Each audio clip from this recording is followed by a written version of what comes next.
Chacun sa vie, chacun sa morale. Et si je devais résumer ma vie elle est très simple, c'est celle d'un pauvre type. Voilà le genre de truc qu'il devrait écrire un jour. C'est l'histoire d'un homme comme tant d'autres. Son histoire est banale. Ça commence en France, en plein cœur du merdier, au pays du fromage et des collabos. Cet homme naît près de Paris en 1939. En 41, sa mère l'abandonne. Il ne la reverra jamais. À la Libération, il apprend enfin l'identité de son père, un résistant communiste mort en Allemagne dans un camp de concentration. Il a 6 ans. Un conflit intérieur commence alors, d'autant plus qu'à la même époque, un éducateur lui vole son innocence au nom de Jésus. À 14 ans, poussé par la nécessité de survivre, il apprend le métier de boucher.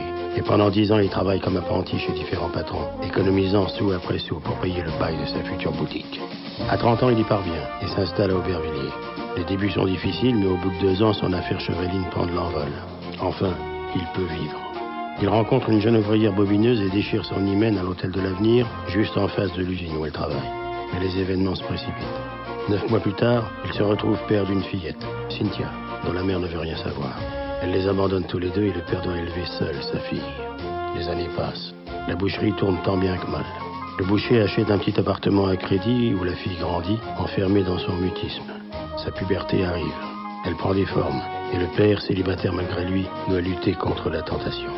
Et c'est alors que le drame éclate. La jeune fille a ses premières règles. Prise d'une douleur inconnue, elle part retrouver son père dans sa boucherie. Mais sur le chemin, un ouvrier tente de la séduire.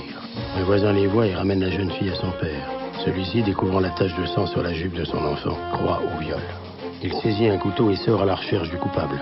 Sur le chantier voisin se trouve un autre ouvrier. Le boucher se précipite sur lui et le défigure à coups de couteau. L'innocent survit et le boucher se retrouve en prison tandis que sa fille est placée dans une institution. Il lui écrit quelques lettres. Les mois passent. Pour sortir de prison, le boucher doit céder son appartement et sa boutique. Il retrouve enfin la liberté, mais il a tout perdu. Pour survivre, il se fait engager comme serveur dans un café. Il devient l'amant de la patronne. Celle-ci tombe enceinte et lui propose de vendre le café pour repartir à zéro dans une autre ville, tous les deux. Avec l'argent du café, elle pourrait même lui payer le bail d'une boucherie. N'ayant pas le choix, l'homme accepte. Pour la première fois, elle se rend à l'institution à garder sa fille et lui fait ses adieux.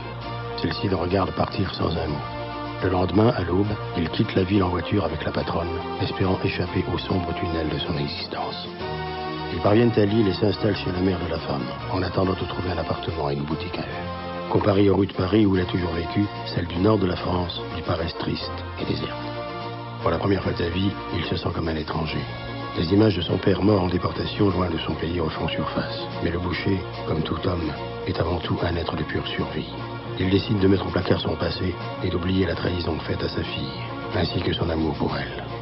Enfin, l'amour, c'est un bien grand mot. Peu de gens peuvent se vanter de l'avoir connu.